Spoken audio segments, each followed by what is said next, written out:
हमारी बहुत सारी मुसलमान लड़कियां कॉलेजों में पढ़ती हैं और वो कॉलेज गर्ल्स कॉलेज होता है, वहां लड़के नहीं पढ़ते, सिर्फ लड़कियां पढ़ती हैं।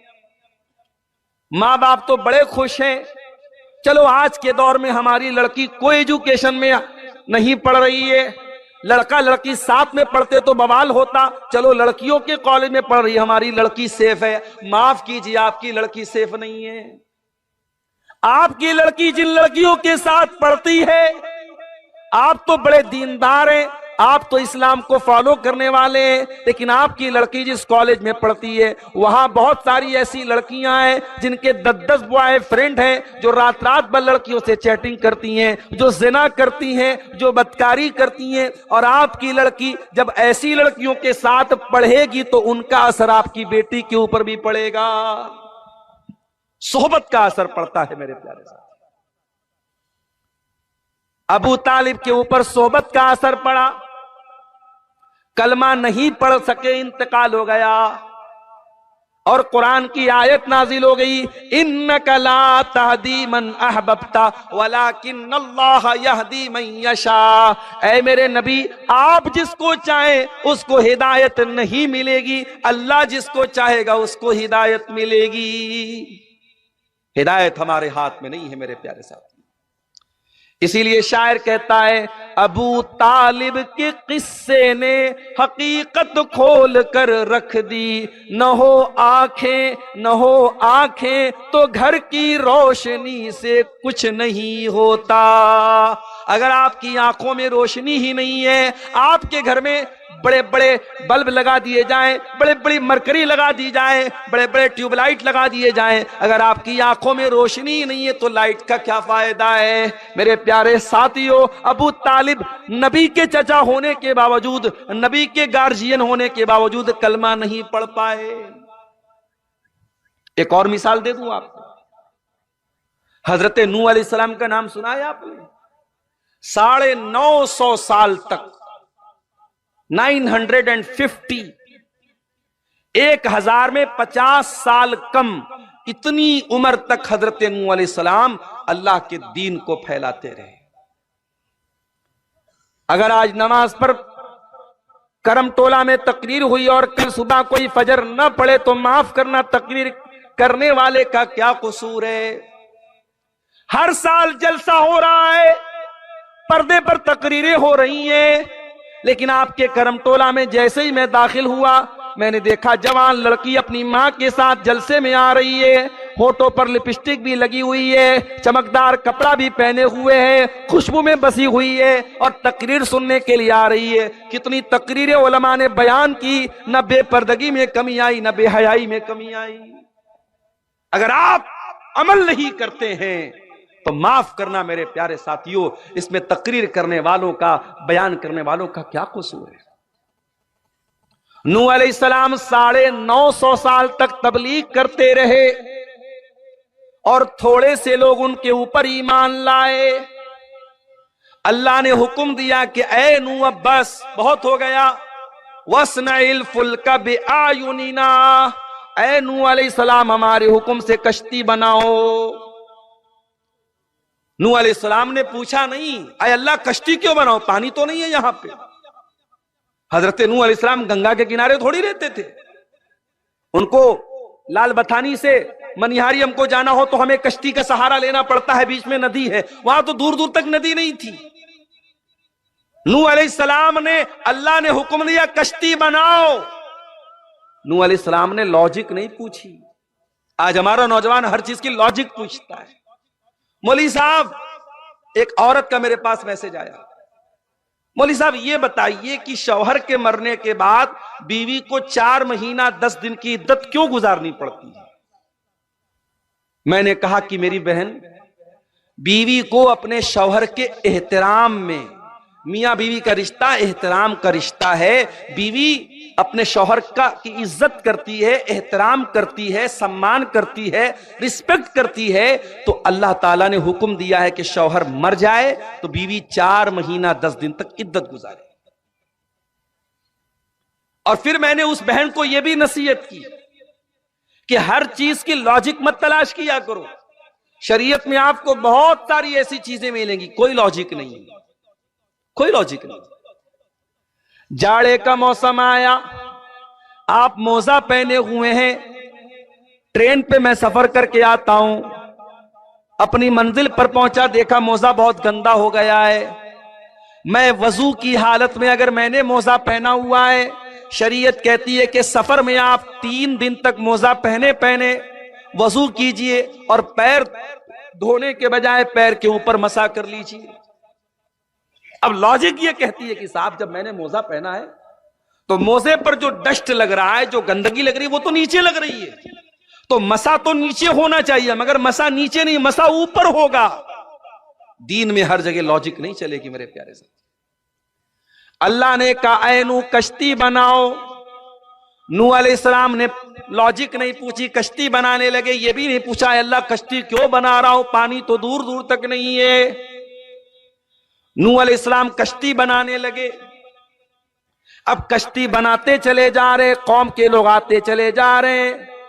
कुल्लमा मर्रा अलैहि मलउम मिन कौमिही सखिरू मिनहु, जब कौम के लोग वहां से गुजरते हैं तो मजाक उड़ाते हैं, देखो भाई हजरत नूह तो बड़ई बन गए, ये तो बड़ई का काम कर रहे हैं, ये तो कश्ती बना रहे, लोग मजाक उड़ा रहे, लोग ठट्ठा कर रहे हैं, लोग हंसी उड़ा रहे हैं, मगर नूह अलैहिस्सलाम खामोशी से अपना काम करते चले जा रहे हैं।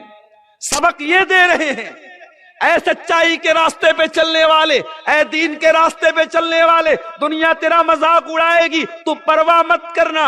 ऐ नकाब पहनने वाली खातून, तू नकाब पहन के निकलेगी, कोई नारा भी लगाएगा अपने मजहब का, तू खामोशी से आगे बढ़ जाना। ऐ दाढ़ी रखने वाले नौजवान, तेरी दाढ़ी का मजाक भी उड़ाया जाएगा, तू अपनी दाढ़ी पर कभी शर्माने की कोशिश मत करना। कहीं लोगों के हंसी मजाक को सुन करके अपनी दाढ़ी को साफ मत कर देना, कहीं लोगों के हंसी मजाक को सुन करके अपने नकाब से ऐ मुसलमान औरत तो समझौता मत कर लेना। हजरत नूह ने सबक दिया। दुनिया कुत्ते भौंकते रहते हैं और हाथी चलता रहता है, हाथी की चाल पे कुत्तों के भौंकने से कोई फर्क नहीं पड़ता है। नूह अलैहिस्सलाम कश्ती बनाते चले जा रहे हैं और कौम के लोग मजाक उड़ाते चले जा रहे हैं। कश्ती बन करके तैयार। अल्लाह ने फरमाया कि ऐ नूह, अब एक काम करो, इस कश्ती पर जितने ईमान वाले हैं सबको शामिल कर लो, और तुम्हारे जितने परिवार के लोग हैं उनको भी कश्ती पर बिठा लो। वमिन कुल्लिन ज़ौजैन इस्नैन, और हर जानदार, हर जानवर का जोड़ा भी अपनी कश्ती में रख लो, जो भी जानदार तुम्हारे सामने मौजूद है।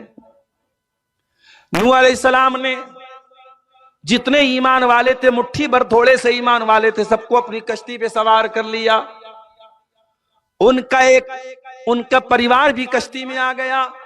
उनकी एक बीवी उनके ऊपर ईमान नहीं लाई, वो कश्ती पे नहीं चढ़ी, और उनका एक बेटा ईमान नहीं लाया, वो कश्ती पे नहीं चढ़ा। बेटे का नाम कनान था, जो उलमा ने बयान किया है वल्लाहु आलम, उसका नाम कनान था। कनान नाम का लड़का बैठा नहीं कश्ती पे, नहीं सवार।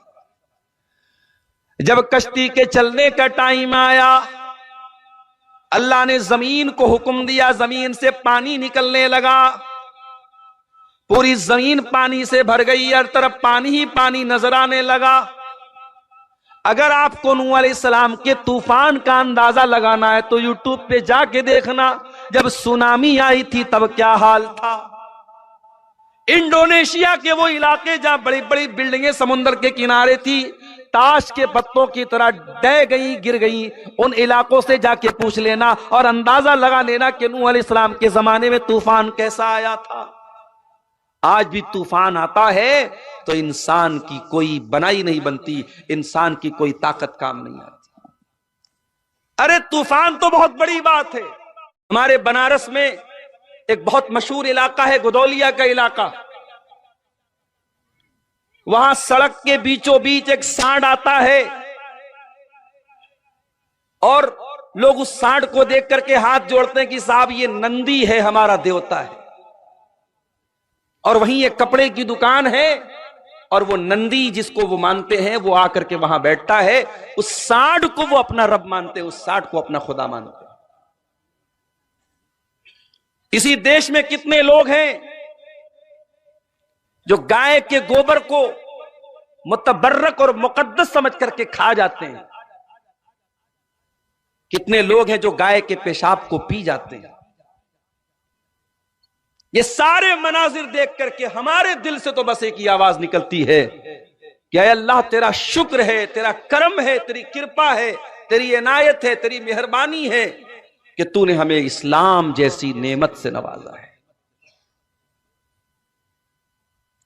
दुनिया में हमारे पास कुछ ना हो, रहने को अच्छा मकान नहीं, पहनने को अच्छा कपड़ा नहीं, खाने को ढंग का अनाज नहीं, लेकिन अगर ये दौलत हमारे पास है तो हमसे बड़ा दौलतमंद कोई नहीं। कल अल्लाह की बारगाह में अल्लाह पूछेगा मेरे बंदे तू क्या लाया? हम कहेंगे अल्लाह हमारे पास ज्यादा नेकियां तो नहीं थी, बहुत ज्यादा रोजा नमाज करने वाले, बहुत ज्यादा मुत्तकी लोग तो हम नहीं हैं। आए अल्लाह बहुत ज्यादा परहेजगार और मुत्तकी हम लोग नहीं है। ये वाला माइक थोड़ा सा ज्यादा नीचे हो गया, इसको थोड़ा सा ऊंचा कीजिए।